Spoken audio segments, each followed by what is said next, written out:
Eto na mga kabasketball, ang ganda ng pag-uusapan natin. SBP kukuha ng mga bagong players para sa ating Gilas Pilipinas. Agent ni Kai Sotto, pinaghahandaan na ang kanyang Summer League at alamin natin kung ano ba yung totoo doon nga sa naging injury na itong ating pambatong si Kai Sotto dyan sa kanyang comeback game sa Japan B-League. Pero bago yan, huwag kalimutan mag-like at mag-subscribe bilang pagsuporta. Matapos nga yung isang taon na pag-aantay ng mga solid supporters na itong ating pambatong si Kai Sotto ng ating Gilas Pilipinas, ay nakakalungkot na na-injured nga ulit itong ating pambatong si Kai Sotto matapos niya magtala ng 3 blocks doon sa game na yon.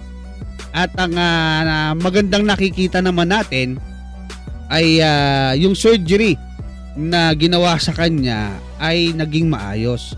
So nakakalakad siya, nakakatakbo siya, nakakatalon siya. Although nakita natin, hindi pa siya katulad nung dati yung bilis. Pero nakikita nyo, nakakabutata, no? Pero hindi pa niya nare-reach syempre yung wala pa siya sa game shape mga kabasketball kasi nga kakatungtong niya lang ulit diyan nga sa loob ng court. Pero nakikita na natin yung potensyal. Lalo na ngayong lumapad siya, hindi na siya matulak eh. 'Di ba? So yun mga kabasketball, at ayon sa aking reliable source, makikita nyo rin naman yan, no? Diyan nga sa mga video na lumalabas, etong number 14 ng Ibaraki Robots, nung bumagsak, kinalawit niya yung paa ni Kai na nakatayo that time. Stable naman daw yung tayo niya eh.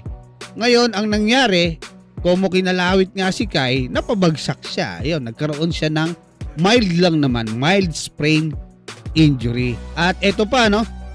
Meron tayong good news mula rin sa isa pa nating reliable source na tumatayong agent ni Kai Sotto ngayon diyan sa Wasserman na si Tony Ronsoni. Para sa hindi nakasubaybay, si Tony Ronsoni po ang Senior Director for Basketball ng Wasserman Agency, na isang big time agency diyan sa Amerika. Maraming hawak ng mga NBA players, EuroLeague, WNBA, mga coach, marami po mga executive under dito sa agency ni Kai. At minsan nang nadala si Kai niya sa Orlando Magic Summer League. Ngayon po, ito rin yung nagbibigay sa atin ng info patungkol nga kung saan maglalaro si Kai nung 2023. Tapos marami po na naitanong na ako sa kanya. Ngayon, naitanong ko kasi kung may chance bang magkasama pa ulit si Yuki Kawamura at si Kai. Ngayon sabi niya, oo.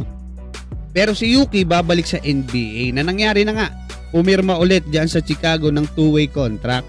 So ngayon sabi ko, sa Chicago, ibig sabihin etong si Kai saka si Yuki, doon sila maglalaro sa Summer League. Sabi niya, oo.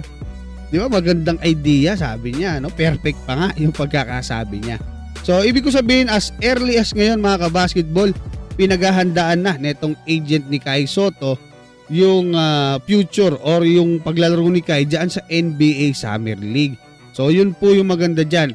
Although pwedeng magbago yan pero maganda kasi yung tandem ni Kai Sotto at Yuki. Siguradong panonoorin yan ng halos buong Asia, no? Na nakasubaybay, sumusuporta sa kanila. Ngayon, eto pa matindi.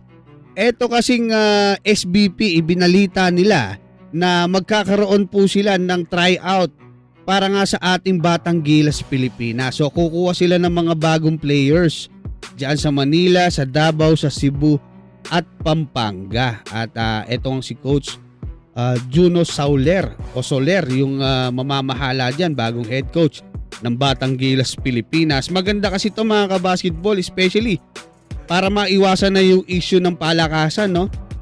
Makikita kung sino yung magagaling, maraming makakakita kasi tryout yan, at mabibigyan ng tsansa yung mga batang players natin na maipakita, ma-discover para nga dito sa ating national team. Malay mo, hindi lang sa Batang Gilas, eventually sa future sa ating national team, mas lumakas yung ating Gilas Pilipinas. Malay mo, dumating yung time, hindi na natin kailangan ng naturalized player.